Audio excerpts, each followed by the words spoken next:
कधी-कधी आपल्याला जाणवतं, की आपण जरा जास्तच चिडचिड करायला लागलो आहे. पण हे अशी चिडचिड आपली का होती आहे, हे आपल्याला कळत नसतं. एकतर खूप थकवा येत असतो.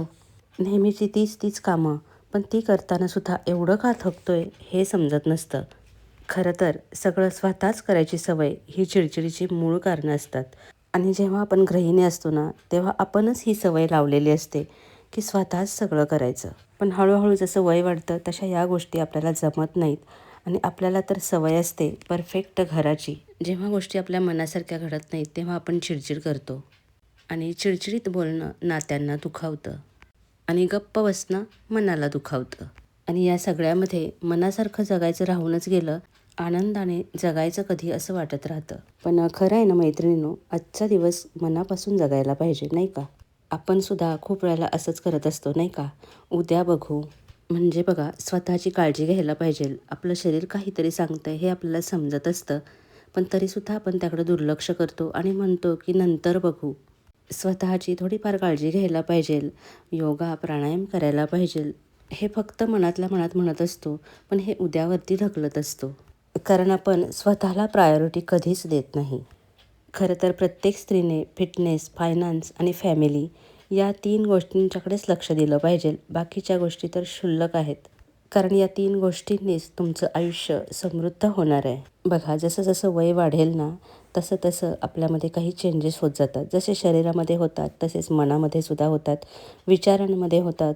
आधी एकदम एनर्जेटिक असणारी, भराभरा कामाचा उरक असणारी ती, आता मात्र हळूहळू काम करत असते. खरं तर कामं तीच असतात, पण ती दिवसभर करत राहते. कारण एनर्जी लेवल कमी झालेली असते, मग ती थकते. खरं तर सकाळी सगळ्यांआधी उठणारी आणि रात्री सगळे झोपल्यावर झोपणारी ती, जिचं काम कधी संपत नाही, पण तरी तिला ऐकावं लागतं की तू घरीच असतेस, तुला काय थकवा येतोय? आणि असं कोणीतरी बोलतं म्हणून मग ती काय बोलून दाखवत नाही. पण ह्याने होतं काय की तिची चिडचिड वाढते. माणूस चिडचिडा कधी बनतो? जेव्हा मनातल्या भावना व्यक्त करता येत नाहीत ना, तेव्हा जास्तीची चिडचिड होते. मग तिची ही चिडचिड सगळ्यांना दिसून येते.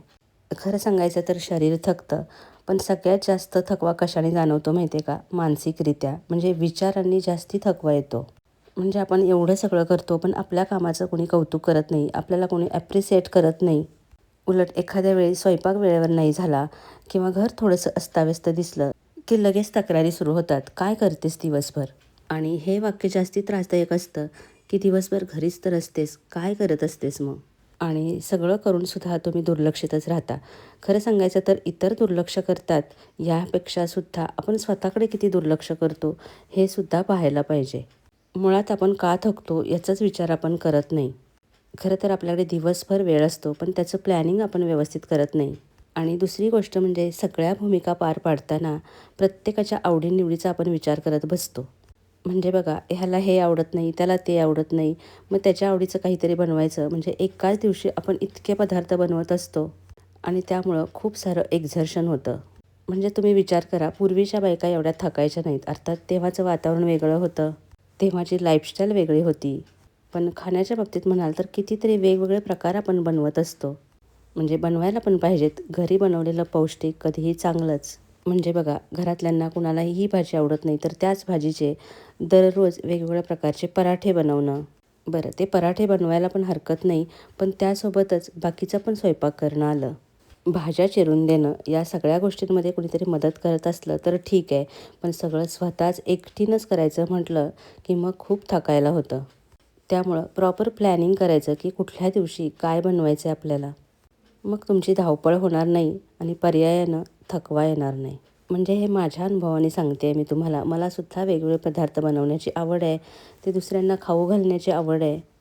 पण एकाच दिवशी खूप सारे प्रकार करायचे म्हटलं ना, की मग मात्र थकायला होतं. आणि आता तर यूट्यूबवरती अगदी इझिली आपल्याला रेसिपी मिळतात. त्यामुळं आपलासुद्धा प्रयत्न असतो, की वेगवेगळ्या प्रकार आहेत, पदार्थ आहेत, तर ते ट्राय करण्याचा. नाश्त्यामध्ये आपण किती विविध प्रकार बनवण्याचा प्रयत्न असतो. मग असा हेवी नाश्ता, त्याच्यानंतर पुन्हा जेवण, परत दुपारी थोडा वेळ गेला, की परत संध्याकाळच्या जेवणाची तयारी. आणि याबरोबरच घरातल्या बाकीच्या सुद्धा गोष्टी असतात. घर स्वच्छ ठेवायचं असतं, साफसफाई असते, भांडी असते, कपडे असतात. आणि हे सगळं करता करता दिवस संपता एकदम थकून जायला होतं. आणि असं जर व्हायचं नसेल तर याच्यावरचा उपाय म्हणजे प्रॉपर प्लॅनिंग करायची. आठवड्याभरासाठी आपल्याला काय लागणार आहेत गोष्टी त्या आणून ठेवणं ते, किंवा स्वयंपाकासाठी लागणाऱ्या ज्या गोष्टी आहेत, उदाहरणार्थ तुम्ही मगाशी बघितलं की कूट बनवणं, किंवा नाश्त्यासाठी उपम्यासाठी रवा भाजून ठेवणं, आलं लसूण पेस्ट तयार करून ठेवणं, या आणि अशा बऱ्याचशा गोष्टी आहेत की ज्याने आपण पूर्वतयारी करून ठेवली की आपली कामं आहेत तर ती सोपी होतात. दुसरी गोष्ट म्हणजे आपण स्वतःलाच व्हॅल्यू नाही दिली ना तर इतरसुद्धा व्हॅल्यू देत नाहीत. त्यामुळं स्वतःकडे थोडं तरी लक्ष द्यायला पाहिजे.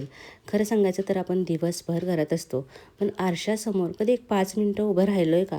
म्हणजे कधी कुठला प्रोग्राम असला तरच आपण व्यवस्थित छान तयार होतो, पण एरवी आपल्याकडे एवढा वेळ असला तरीसुद्धा आपण कधी स्वतःकडे लक्ष देत नाही.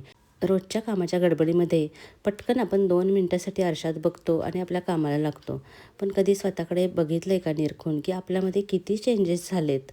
बघितलं तर कळेल की किती बदललो आहे आपण, कशा होतो आणि आता कसे झालो आहेत. म्हणजे 35शी संपता संपता कधीतरी एखादा पांढरा केस डोक्यावरती डोकावताना दिसतो, पण आपण तिकडे दुर्लक्ष करतो आणि त्याच्यानंतर एकदम जागे होतो ते ते बरेचसे केस पांढरे झाल्यानंतर, आणि अचानक जाणवतं एवढे केस कधी पांढरे झाले? किंवा हळूहळू तब्येत वाढत जाते, मग एवढी कशी जाड झाले? हे सगळं काही एक दिवसात झालेलं नसतं. याला बराच वेळ गेलेला असतो. ही एक प्रोसेस चालू असते, पण आपलं तिकडे लक्ष नसतं. फार कमी स्त्रिया असतात की ज्यांचं स्वतःच्या फिटनेसकडे लक्ष असतं. खरंच मला खूप कौतुक वाटतं अशा स्त्रियांचं. मलासुद्धा ही गोष्ट थोडीशी उशिराच जाणवली. पण जेव्हापासून ही जाणवली तेव्हापासून मी स्वतःवरती लक्ष द्यायला सुरुवात केली. आपण काय करतो, स्वतःकडे लक्ष न देता इतरांचं काय चाललंय याकडेच जास्ती लक्ष असतं. बऱ्याच वेळेला तर इतरांशी तुलना करण्यातच आयुष्य वाया जात असतं, किंवा स्वतःमधल्या कमी शोधण्यामध्ये. म्हणजे इतरांशी तुलना केली की स्वतःमध्ये सगळ्या गोष्टी कमीच दिसायला लागतात आणि त्यामुळं अजून दुःख होतं. त्यामुळं दुसरं कुणीतरी येऊन आपल्याला मोटिवेट करेल, आपल्याला आनंदी करेल अशी अपेक्षा ठेवू नका. स्वतःच स्वतःला आनंदी कसं ठेवता येईल याच्यावरती विचार करायला पाहिजे. तुमचा आनंद हा तुमच्या आवडीनिवडीच्या गोष्टी करण्यामध्ये असतो, आणि त्या करण्यासाठी स्वतःसाठी दिवसातला कमीत कमी अर्धा तास तरी वेळ बाजूला काढता यायला हवा. हे करताना खूप वेळा आपलीच तक्रार असते की कितीतरी कामं असतात, कुठं वेळ मिळतो, प्रत्येकाचं करण्यामध्येच वेळ जातो. पण असं नाही. जेव्हा तुम्ही स्वतःसाठी तुम्हाला काहीतरी करावंसं वाटेल तेव्हा आपोआपच वेळ आणि मार्गसुद्धा मिळेल. ती म्हण आहे बघा, आवड असली की सवड होते. त्यामुळं आजपासून स्वतःला व्हॅल्यू द्यायला लागा. थकवा येत असेल तर त्याची कारणं शोधून काढा. प्रत्येक वेळेला मानसिकच थकवा असतो असं पण काही नाही, शरीरसुद्धा काहीतरी सांगत असतं. तिकडे सुद्धा वेळेत लक्ष द्या. चिडचिड करून काही फायदा नाही. त्याने काय होईल, त्रास फक्त तुम्हालाच, घरातलं वातावरण बिघडेल हे वेगळंच. त्यामुळं कुठलाही प्रॉब्लेम असू दे त्याच्या मुळाशी जाऊन त्याचं काय कारण आहे हे शोधण्याचा प्रयत्न केला की आपोआप सोल्युशन मिळतं. रोजच्या आयुष्यामध्ये कितीतरी गोष्टी घडत असतात की ज्या आपल्या मनाला त्रास देतात, आपल्याला हर्ट करतात. कोणीतरी आपल्याला काहीतरी बोलतं, ते आपल्या मनाला लागतं. आपण त्या गोष्टीवरतीच विचार करण्यामध्ये वेळ वाया घालवतो. खूप वेळा मनात विचार येतो की लोक आपल्याशी असे का वागत असतील. खूप वेळेला आपण ज्यांना जवळचे म्हणत असतो अशा लोकांचे खरे चेहरे आपल्यासमोर येतात आणि मन खूप दुःखी होतं. ही लोकं अशी का वागत असतील असा विचार करत असतो आपण. पण बघा, काही गोष्टींची उत्तरं आपल्याकडे नसतात. त्याच्यावरती एकच मार्ग म्हणजे तिकडे दुर्लक्ष करणे. याच गोष्टींचा विचार करत बसला तर आयुष्य जगणार कधी? बघा, प्रत्येकाला एकच आयुष्य मिळतंय आणि ते आयुष्य आनंदाने भरभरून जगायला पाहिजे. कधी-कधी खूप अहंकारी, मत्सरी, स्वार्थी लोकं बघितले की आपली चिडचिड होते, आणि अशाच जगामध्ये आपल्याला राहावं लागतं. तिथं काही पर्याय नसतो. त्यामुळं त्यांची कर्म त्यांच्यावरती सोडून द्यायची आणि आपण आपली चांगली कर्म करत राहायचं. म्हणजे बघा, रंगुनी रंगात साऱ्या रंग माझा वेगळा, गुंतुनी गुंत्यात साऱ्या पाय माझा मोकळा. असं राहता यायला पाहिजे, आणि असं राहतासुद्धा येतं. जेव्हा आयुष्य बरे वाईट अनुभव देते आणि परिस्थितीपेक्षा जास्त आजूबाजूची लोकं जास्ती शिकवून जातात, तेव्हा आपोआपच आपण असे राहायला शिकतो. आपला आनंद कशामध्ये आहे हे ओळखता आलं पाहिजे. अजून एक गोष्ट सांगते की मराठीमध्ये खूप सुंदर सुंदर पुस्तकं आहेत, पॉडकास्ट आहेत, तर ते सुद्धा ऐकत जा. पुस्तकांमध्ये म्हणाल तर सध्या हे माझ्याकडे इकिगाई हे पुस्तक आहे. वाचनाने माणूस प्रगल्भ बनतो, त्याचे विचार बदलतात. कधीकधी एखादा व्हिडिओ किंवा एखादं वाक्यसुद्धा आपल्या मरगळलेल्या मनाला मोटिवेट करून जातं. एक नवीन ऊर्जा मिळते. तर हे इकिगाई पुस्तक म्हणजे काय, तर तणावहीन, आरोग्यपूर्ण आणि आनंदी जीवनशैलीचा जपानी मूलमंत्र असलेलं हे पुस्तक आहे. तुमचं सामर्थ्य कशात आहे, तुमचं अंतर्मन काय सांगतंय ते बघा, असं सांगणारं हे पुस्तक. व्हिडिओ कसा वाटला हे नक्की कमेंट करून सांगा. आणि जाता जाता नेहमीप्रमाणे लाईक करायला अजिबात विसरू नका. आणि अजून तुम्ही आपल्या चॅनलला सबस्क्राईब केलं नसेल तर प्लीज करा. पुन्हा भेटूया अशाच एखाद्या छानशा व्हिडिओसह. तोपर्यंत खुश राहा, आनंदी राहा.